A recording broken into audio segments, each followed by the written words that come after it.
1절부터 13절까지는 도피성에 관한 말씀입니다.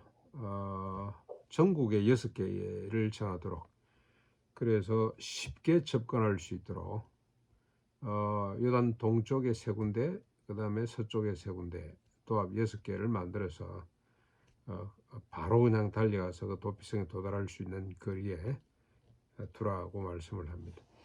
그 의도는 뭐냐? 도피성의 목적은 실수로 고의가 아니게 무지 중에 살인을 저질렀을 때, 예를 들었습니다. 살림에 벌목하러 들어갔다가 도끼가 도끼 자루에서 빠져서 옆에 있던 사람을 쳐서 죽게 했다고 하자. 그럴 때는 빨리 전국에 있는 도피성 중에 하나로 도망을 가면 됩니다.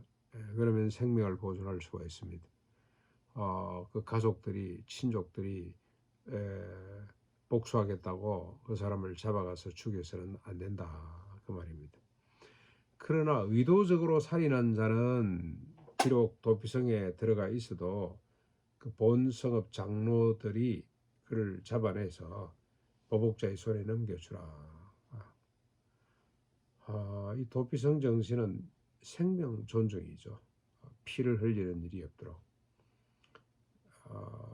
그렇게 정해놓은 겁니다. 억울하게, 애매하게 실수로 사람을 죽였다고 보복하지 못하도록 하는 법에 이 도피성법이라고 할 수가 있겠습니다. 그 다음에 14절, 지계석을 옮기지 말라는 겁니다. 조상이 정해준 내 이웃의 경계표를 옮기지 말아라. 하나님은 이 이스라엘 백성들이 땅에 터전을 두고 행복하고 안전하게 살아야 되기 때문에, 그래서 궁극적으로 생육하고 번성해서 땅에 충만해지는 하나님의 뜻을 이루기 위해서는 생계 터전이 되는 땅을 보존을 해야 됩니다. 땅이 사고 팔고해서 왔다 갔다 하고, 그래서 힘 있는 사람의 지게석이 계속 넓혀지고 힘 없는 사람은 지게석이 계속 좁혀지고 땅의 경계가 자꾸 좁아지고 그렇게 하는 일이 없도록 하라는 겁니다. 그 다음에 15절부터 20절까지는 증인법이죠. 모든 악이나 죄에 대해서 재판할 때, 판단할 때 2사람 내지 3사람, 2사람 이상의 증인이 필요하다. 한 사람의 증인 가지고는 성립이 안 된다는 겁니다. 위정일 수가 있기 때문에 2-3사람 이상의 증인이 반드시 나타나야만이 그 사람을 정죄할 수가 있다는 겁니다. 위정자를 처리하는 법도 있습니다. 만약에 위정을 했다는 것이 발각이 되면 그 악을 꾀한 만큼 그에게 갚아주도록 하는 제도입니다. 그래서 이스라엘 가운데 악을 제거하라는 겁니다. 기강을 바로 세우라. 그 다음 21절 마지막 절인데요. 21절, 눈에는 눈으로, 생명은 생명, 눈은 눈으로, 이는 이로, 손은 손으로, 발은 발로 갚아라. 그래서 이걸 이제 소위 말해서 동해보복법이라고 그렇게 실학자들이 명명을 하고 있습니다. 동일한 보복을 하라. 눈을 상하게 했냐 그러면 상대방의 눈도 상하게 하고, 이를 뽑았냐 그러면 상대방이 이를 뽑아서 서로 평등하게, 서로 동등하게 그렇게 하도록 하라. 그렇게 해석을 하는데 동해보복법이라고 그러거든요. 근데 이게 동해보복법이 아니고 평등법입니다. 평등법.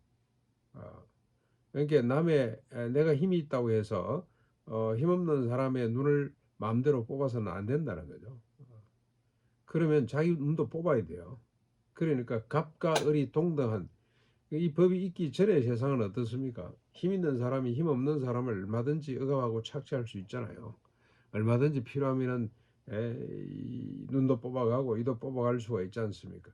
이 갑, 을 관계가 완전히 주종 관계죠. 완전히 주종 관계입니다. 그런데 모세 율법은 지금 보복하라는 법이라기보다는 평등법이죠. 갑과 을이 평등해지는 법이라고 할 수가 있습니다. 갑이 아무 실수를 하면은 을에게 그만큼 갚아줘야 되는 거죠. 갑이 그냥 이 본문대로 눈을 뽑았다, 을의 눈을 뽑았다 그러면 갑의 눈도 뽑아야 된다.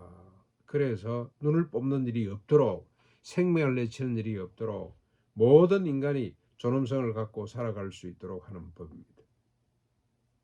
근데 이걸 잘못 적용을 하죠. 이 뽑았냐? 나도 이 뽑겠다. 그러고 덤비드는 거죠. 이혼법과 마찬가지입니다. 예수님에게 바리새인들이 찾아와서 이혼법 들고 와가지고 예수님을 그 올무에 걸려고 그러잖아요. 근데 이혼하라 그랬는데, 정서를 줘서 내쫓으라 그랬는데 당신은 어떻게 생각하냐?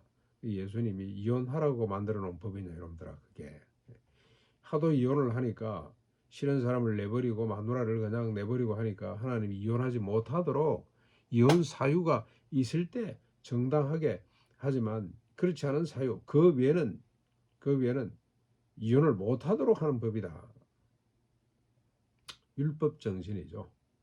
인간 존중, 모든 인간이 존엄하고 안전하고 행복하게 살아갈 수 있도록. 그래서 하나님의 1차 소원이었던 생육하고 번성해서 땅에 충만해지는 그런 세상을 만들 수 있도록 하나님이 주신 법이 613가지 정신입니다.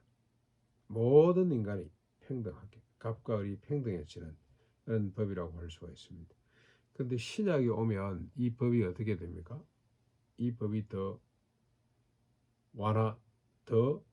완성되어 갑니다. 성숙해져 갑니다. 평등을 넘어서서 이제는 섬김의 법으로 합니다. 갑과 을이 동등한 평등의 법이 아니라 갑이 을을 떠받치고 책임지는 법, 힘 있는 사람이 부족한 사람을 무한 책임지는 법으로 갑니다. 어떻게 그렇게 가냐? 십자가 부활로. 우리가 거듭나기 때문에 다시는 자기 자신을 위해 살지 않고 오직 그리스도를 위해, 이웃을 위해 사는 사람으로 우리가 다시 근본적으로 다시 태어나기 때문에 그 법이 주어집니다. 율법 이전은 갑이 을의 눈을 마음대로 빼갖고, 율법 시대는 갑이 을의 눈을 뽑으면 을도 갑의 눈을 뽑도록 돼 있고, 율법 이후 복음 시대의 법은 갑이 자신의 한쪽 눈을 뽑아서 눈이 없는 을의 눈을 채워주는 이런 법으로 바뀌었다는 겁니다. 이 변화를 우리가 잘 알고 오늘도 십자가 부활의 능력으로 평등을 넘어서 섬김의 삶으로 나아가는 우리가 될 수 있기를 바랍니다.